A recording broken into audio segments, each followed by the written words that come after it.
Comedian Monique is calling for a boycott of Netflix following an alleged gender and race pay disparity. She took to Instagram to explain specifically why. She says, "I was offered $500,000 last week to do a comedy special. However, Amy Schumer was offered $11 million. Dave Chappelle and Chris Rock, $20 million. And then let's remember that Schumer went on to negotiate for $13 million. She said she didn't want to go any higher than that because she respected Dave Chappelle and Chris Rock as the legends that they were, and that she doesn't deserve that money. Now, Monique did bring up the discrepancy between herself and Amy Schumer, and Netflix responded saying, well, we believe that's what Monique will bring. We said, what about my resume? They said, we don't go off of resumes. Now, following this video, Wanda Sykes chimed in on Twitter saying that, hey, Monique, I was actually offered half of what you were offered by Netflix.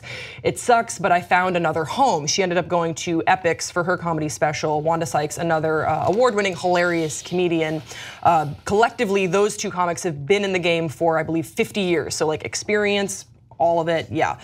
So there is a lot to break down here. Off the top, what I would just like to note is that Monique is an Academy Award-winning, best-selling author with a number of different TV shows. She was one of the original queens of comedy.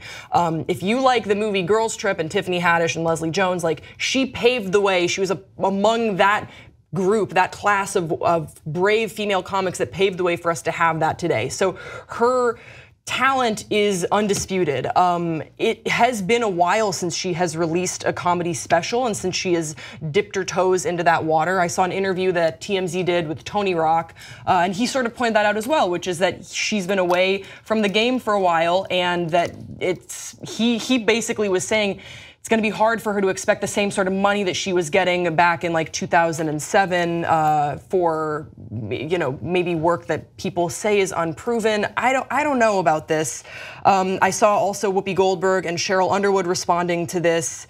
Basically, they were saying that it is unfair and it's unfortunate. But what they pointed out was, I wonder what Netflix would offer to Tiffany Haddish, because that's where The View ended their discussion, because they were like, Tiffany Haddish is, I think, unquestionably one of the hottest comedians in the game right now. And would Netflix offer her that money? What is fair, what is not? I don't know. I mean, I'm gonna assume they're gonna offer Tiffany Haddish more. Right. And I think that's definitely a big part of this conversation. I don't want to like let Netflix completely off the hook, because the disparity is just, it's so huge. And I did like a little bit of research on net worths between Amy Schumer and Monique. So from a couple different sources that I saw, Monique's net worth was around $13 million. Amy Schumer's was $16 million. So that's only a $3 million difference, but the pay difference between them that Netflix is offering is huge. Yeah, and the Jezebel article ends with saying Monique has been in the game for a while, and while her career has taken a different trajectory than Schumer's, it's worth thinking about why. And when I was preparing for this story, that's sort of what I was thinking as well, which is basically, the 2007 special for Monique, I Could Have Been Your Cellmate, is hilarious, but it was over 10 years ago that came out. But then if I'm even calling that into question, who benefits from this conversation? Yeah. You have to think about that. Netflix doesn't comment on contract negotiations, and they've sort of taken a hard line on that, but I wish that they would. I wish they would talk a little bit more about their process, because it's hard not to feel as though that there's a system working against Monique. And I know that there are other factors as well, but then to hear how they lowballed Wanda Sykes, who is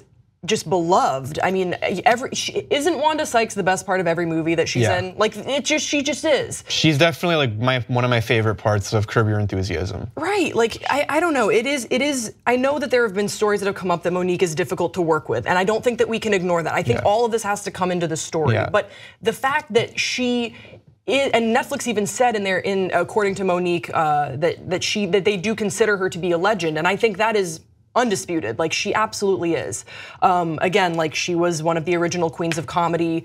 I just don't understand why they would just be paying her such a small fraction. Do you think that part of it is that she hasn't released a comedy special for so long? She hasn't opened a movie in a while, and so maybe definitely. But like, so you brought up a little bit like how like the rumors about how she's difficult to work with, and she was actually like, there's rumors that she was allegedly blackballed by by Hollywood because of how difficult she was after Precious came out. That said, she's not the only person who's been difficult to work with and who refused to like campaign for the Oscars and stuff like that. There's a lot of other actors, like Edward Norton comes to mind, and Michael Fassbender, and Russell Crowe, who have like they've been known to be difficult to work with. Yet like they don't get blackballed and they don't get lowballed on how much they're going to get paid. So, I mean, it begs the question: how much of the fact that she's a woman and she's black does this play into like the whole reason why this is happening? Yeah, I mean, it is such a nuanced situation specifically to her case, and like end of the day, like this isn't fair.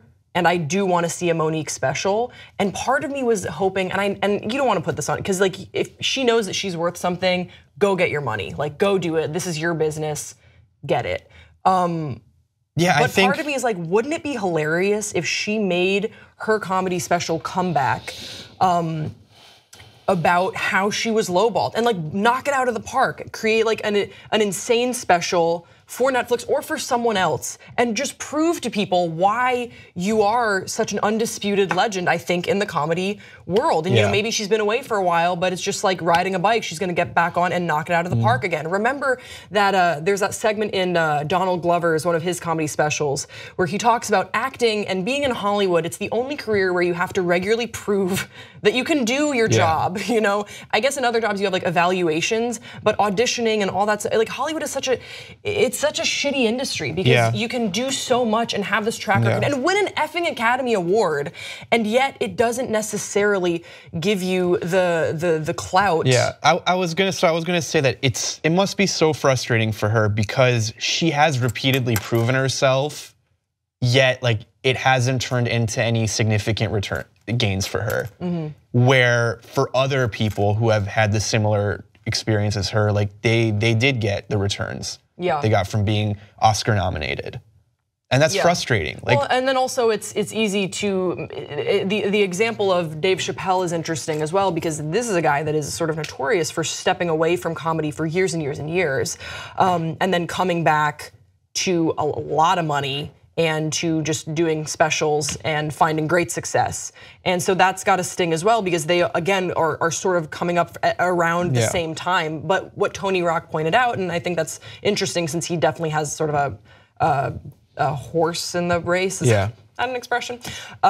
He was just saying, you know, she hasn't been touring, and like what momentum is she building up for a special? Like I hadn't even heard that she was doing shows. So it's sort of weird that Netflix would just throw her all this money, because behind the scenes, especially when you live in LA, before they even announce that Dave Chappelle is doing a special, you'll see him all the time at any showroom in LA. So you sort of know that he's working up to a special and that he's working on his material. He'll be in the original room every single night at the Comedy Store. And I haven't, you know, I'm not sure when Monique was doing that. But then again, I have to catch myself, because I'm like, who benefits from the conversation we're having? Who benefits from us being like, well, she hasn't done this, this, and that? I don't know. I think a lot of it just comes down to like, she doesn't want to play the game that they're giving her. But can you blame her? Because it's an unfair game with the odds. It is an unfair game, especially when you keep looking at all these other people who didn't have to deal with that. Yeah, and something I want to point out about Amy Schumer, their net worth being so close to each other. The thing with Amy Schumer is she's such a polarizing figure that she will get those clicks and those views for Netflix, whether you love Amy Schumer or you hate Amy Schumer. Remember, the Leather special is like one of the worst rated specials in all time, because it got just bombed with trolls that were giving it, you know, 0 stars or whatever, just 1-star ratings. But that's still eyeballs and clicks. And if you go on YouTube, you'll find compilations of like Amy Schumer's worst jokes. That means that someone had to take the time and hated Amy Schumer enough to just go through and create all these compilations. I don't think that that's right either, but you can't argue that she's a polarizing figure, whereas Monique, as far as I know, I mean, maybe she has some friction within people she's worked with, but she's quite beloved within her demographic and her audience. Her show that she had for 2 seasons, the Monique Show, was a talk show, had very good ratings within the 18 to 49 demographic before it was canceled. I did a lot of Facebook. Because the thing is that I root for her. Like, you want her to have a comedy special, you want her to do well, and it sucks that this is coming out. And I would like to hear from you guys in the comment section below, because I don't know what the solution is here, but hopefully we get a special for Monique by hook or by crook. Yeah. And don't forget to subscribe to this channel for more content, and we will see you next time on Pop Trigger.